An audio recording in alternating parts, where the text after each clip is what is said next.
Glória a Deus, glória a Deus, aleluia, oh, aleluia, paz do Senhor Jesus, igreja. Gente, se alguém puder trazer para mim o púlpito de acrílico, eu vou agradecer muito, viu? Glória a Deus, aleluia. Pastora, eu também queria dizer que eu vou usar 5 minutos do meu tempo, que eu queria encerrar com a senhora e o Ministério de Louvor. Então, se vocês já puderem ficar tudo ligadinho, que você sabe que aqui é VaptVult, né? Me ajuda aí.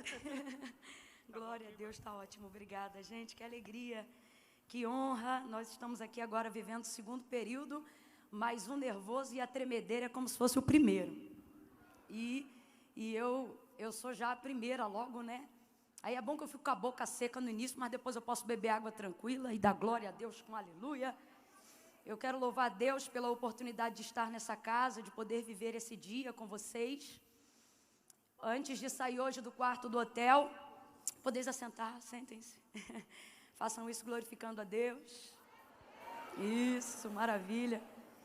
Quando eu estava saindo hoje do quarto do hotel para vir para cá, eu me arrumando de um lado, minha mãe de outro. Minha mãe está aqui comigo hoje e ela é a mulher de maior influência sobre a minha vida. Então não tinha ninguém melhor do que Mãe Linda para estar comigo hoje aqui. Glória a Deus. É um dia muito importante para mim. Minhas irmãs estão aqui. Eu tenho amigas que fizeram caravanas, saíram do Rio de Janeiro, de Minas Gerais. Tudo, elas aí. Tudo para celebrarem esse momento, porque a gente sabe que a glória é de Deus, irmãos, mas a alegria é nossa. E não dá para a gente lidar como se fosse coisa comum. Quando você sabe de onde você veio, você não consegue lidar com determinadas coisas como se fosse comum. E era isso que eu ia falar para vocês. Quando eu estava dentro do quarto do hotel para vir para cá, aí eu me arrumando de um lado, minha mãe do outro. Aí minha mãe daqui a pouco começou a dar uma tremedeira nela. Aí ela, Camila, você tem noção? Eu falei, tenho, mas você finge costume. Finge que não tem nada acontecendo, que está tudo tranquilão, de boa. Faça esse dia como fosse qualquer outro, que é para eu não perder a estribeira, mãe. Porque se deixar eu começo a chorar aqui e não paro de chorar nunca mais. Porque é uma alegria e é uma honra muito grande. Então, esse dia, ele é de verdade muito importante para mim. E eu não queria ficar aqui fazendo o protocolo de... Eu sou muito influente, deixa eu falar uma coisa muito importante para vocês. Porque, na verdade, quando eu fiz a minha primeira live na internet, que eu nunca tinha feito, que eu era bem dinossauro nisso aí, aconteceu tudo de errado. A internet foi-se embora, eu fiquei com um ponto de 4G, acabou a luz, e aí daqui a pouco eu fiquei nervosa, não tinha lé com cré para falar, e eu comecei a falar das minhas fraquezas, e daqui a pouco todo mundo se identificou, porque eu percebi que muito mais do que um sermão bem montado, as pessoas querem ser impactadas pela experiência de transformação que Deus tem provocado na sua vida.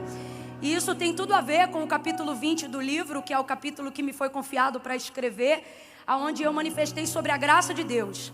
No primeiro bloco desse evento, eu fiz a leitura em 1 Coríntios, primeira carta, de Paulo aos Coríntios, e eu quero trazer uma porção nova, mas sobre a perspectiva do mesmo texto, que se encontra no capítulo 1, do verso 26 em diante. Porque eu tenho vivido isso de verdade, sabe? E eu quero que as pessoas que estão aqui saibam que é possível elas viverem aquilo que Deus tem para elas, na condição, na capacidade e na circunstância que vocês vivem hoje. Olha o que disse Paulo, ele disse assim: porque vedes o vosso chamado, irmãos, que não são muitos os homens sábios segundo a carne, nem muitos os poderosos, nem muitos os nobres que são chamados. Mas Deus escolheu as coisas loucas deste mundo para confundir as sábias. Deus escolheu as coisas fracas deste mundo para confundir as coisas que são poderosas. Deus escolheu as coisas vis e desprezíveis deste mundo, sim, aquelas que não são nada, para aniquilar aquelas que pensam ser alguma coisa. Tudo isto ele fez para que nenhuma carne se glorie em sua presença. Mas vós sois dele em Cristo, o qual por parte de Deus nos foi feito sabedoria e justiça e santificação e redenção, para que, como está escrito, aquele que se gloria, glorie-se, pois, no Senhor. Oh, aleluia, aleluia. Só para complementar, tem um trechinho do livro e eu vou ler só 2 frasezinhas, porque eu quero muito que você leia o livro. Mas falando sobre a graça de Deus, teve um momento que eu escrevi assim: o entendimento da graça de Deus na minha vida tirou de mim o peso da frustração que eu sentia todo dia de viver procrastinando tudo na minha vida, por no fundo, mesmo sendo cristã, sempre achar que eu nunca estaria preparada o suficiente para viver à altura do que Deus tinha para mim. O peso de nunca estar pronta, o peso de nunca me achar preparada, ou boa ou bastante para fazer isso ou aquilo. E era esse peso que gerava em mim uma indisposição para dizer sim às coisas que Deus tinha para mim. Eu sempre jogava para amanhã, eu sempre achava que não dava. E eu começava a viver uma vida onde eu queria buscar uma forma de compensar a graça de Deus na minha vida e de me fazer capaz de ocupar o lugar que Jesus Cristo já havia ocupado por mim. Isso foi gerando em mim um sentimento de frustração, de procrastinação, de incapacitação, porque eu nunca me achava à altura para corresponder e viver o chamado que Deus tinha para mim. E aí, depois de muitos anos caminhando e tentando compensar a graça de Deus, eu fiquei tão fadigada, tão exaurida, que eu me rendi à soberana vontade de Deus. E aí eu percebi que Deus não estava necessariamente usando o que tinha em mim, mas estava disposto a me usar apesar de mim. E isso era o suficiente para fazer aquilo que Ele queria fazer na minha vida. E de lá para cá eu tenho vivido em Deus um recomeço, eu tenho vivido em Deus um tempo de novidade ministerial, porque eu parei de me torturar. E eu falei, Jesus, eu vou falar rasgado ali agora quando eu subir. De forma muito objetiva. Eu quero deixar algo claro aqui. Não há em mim nada de super especial para que aos olhos de Deus Ele diga, você sim e ela não. O que havia em mim e o que há em mim até hoje é disposição para continuar lutando mesmo quando eu erro. É disposição para continuar lutando mesmo quando eu falho. É disposição para continuar querendo mesmo quando a minha carne não quer. E nisto a graça de Deus vai se manifestando e o poder do Senhor vai se aperfeiçoando na minha fraqueza. Não há em mim nada que você possa olhar hoje para achar que eu sou realmente capaz para estar onde eu estou. Camila, então o que eu faço? Renda-se à graça de Deus e deixe o poder do Senhor se manifestar nas suas fraquezas. Nisto a tua dependência vai aumentar. Agora, todas as vezes que eu estava, não na posição que eu estou agora, mas quando eu estava na sua posição, ouvindo alguém que me inspirava, ouvindo alguém que me levava a sonhar, ouvindo alguém que me levava a crer que Deus é poderoso para fazer infinitamente mais do que pedimos ou pensamos, eu sempre pensava isto, eu dizia, mas eu preciso ser constante como fulano. Olha, fulano é uma mulher de oração, ela deve orar todo dia. E quantas vezes eu me senti envergonhada, porque às vezes depois de um momento de ministração como esse, as pessoas te procuram e dizem assim, quantas horas você ora por dia para eu conseguir ser assim como você? Quantas vezes você já leu a Bíblia toda? Quais são os votos e os propósitos? Elas acham que a gente entra numa Nárnia espiritual.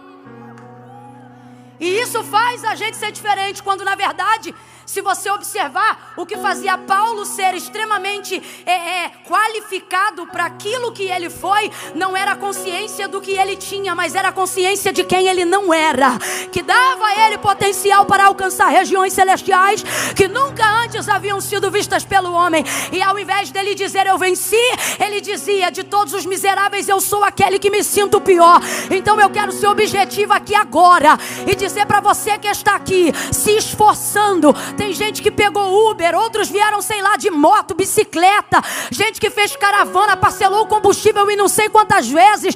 Há uma disposição em você, e você já descobriu que o teu maior adversário não é o diabo com chifre e rabo, é a carnalidade do teu eu, tentando buscar em você força para você se tornar uma adoradora, uma pregadora, uma supermãe, uma chefe de família, uma empreendedora. Aí quando você se olha para o espelho e vê uma menina frágil, alguém com traumas, precisando administrar coisas do seu passado, precisando resolver pendências do seu presente, você pensa, eu acho que eu não vou ser igual a fulano, eu acho que eu não vou conseguir chegar aonde eu quero chegar. Só que Paulo vai chegar ao final de sua carreira, e depois de uma carreira gloriosa, porque você não vai viver uma vida de fracasso, Deus está dizendo, você vai viver uma carreira gloriosa. E depois de viver essa carreira, mesmo tendo um espinho na carne, mesmo sendo esbofeteado pelo inferno, o Senhor diz, Paulo, a minha graça se aperfeiçoa na sua fraqueza.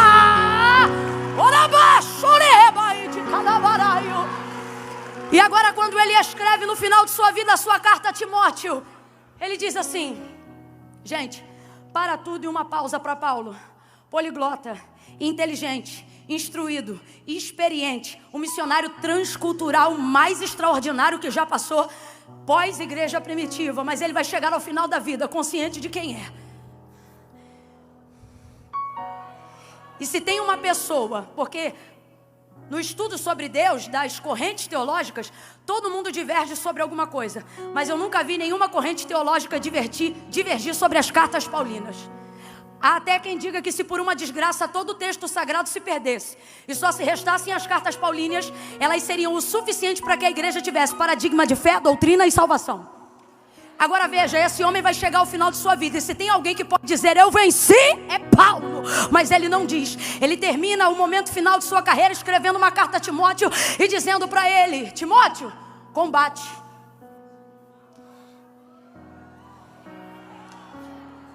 E ele é exemplo do que ele diz. E então ele diz: combati o bom combate. Ele não diz eu venci, gente. E isso me libertou para entender a graça de Deus na minha vida. Por que me libertou?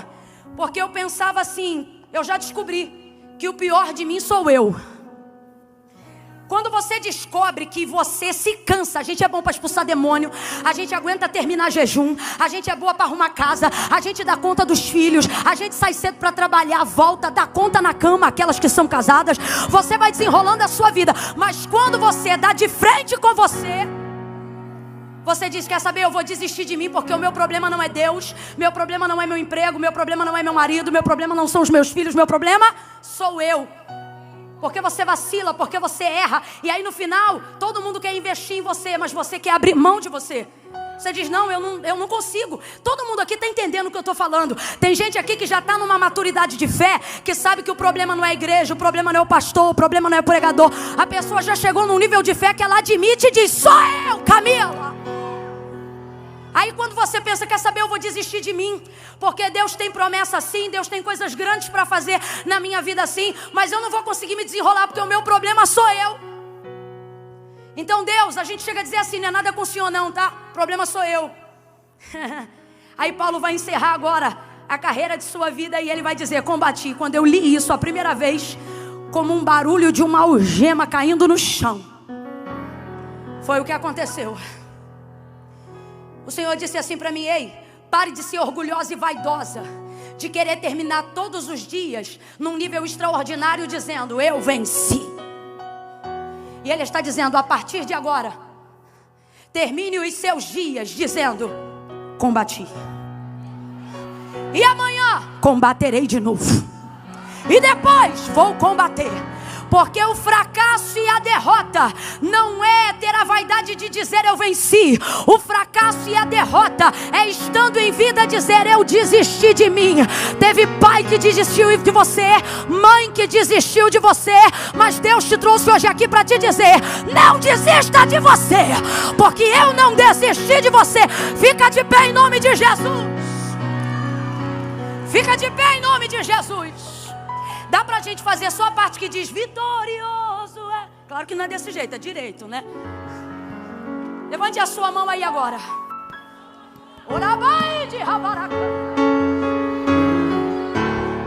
Não desista de você.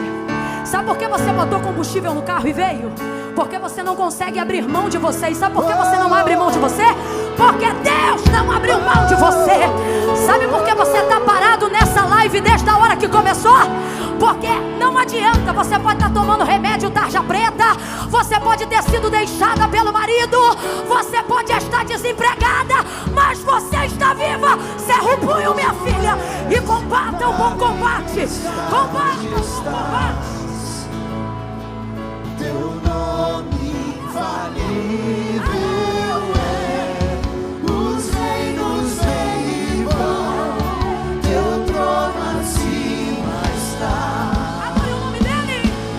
Teu nome imutável é, vitorioso na tempestade. Ele já venceu, se glorie nisso.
Aplauda com força. Misture com glória a Deus e aleluia. Aleluia. Segura aqui pra mim, Val, rapidinho. Por favor. Cerre os dois punhos. Cerre os dois punhos. Cerra com força, filha. Dá uma de pugilista aí agora. Cerra o punho. Vira de frente pra alguém aí agora. E diga pra ela: nem carne, nem sangue. É verdade. O problema sou eu. Mas a solução já está em mim. O Espírito que combate o bom combate, que me habilita